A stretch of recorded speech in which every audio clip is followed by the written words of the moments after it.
Mummy क्या कर रही हो आप? हाथ में कौन सा पेड़ है ये?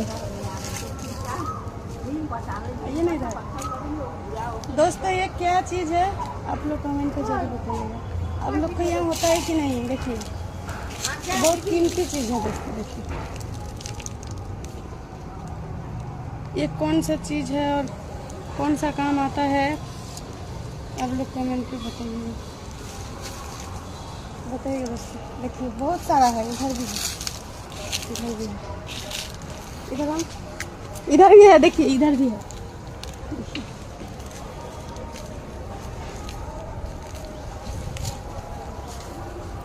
कौन सा चीज का ये पेड़ है और कौन सा काम में आता है आप लोग कमेंट पे जरूर बताइएगा।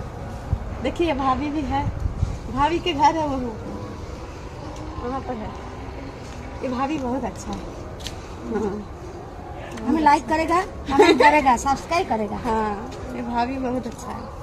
ফলোয়ার্স ব্যাপক বেড়ে যাবে হিন্দিতে বলা। হ্যাঁ কোনো ব্যাপার না, বাঙালিও আছে, অনেক বাঙালি বন্ধু আছে। ব্লগটার নাম কি গো? বলবো না তোমাকে? ঠিক আছে আমি তাহলে দেখবো। আসো আমি দেখবো।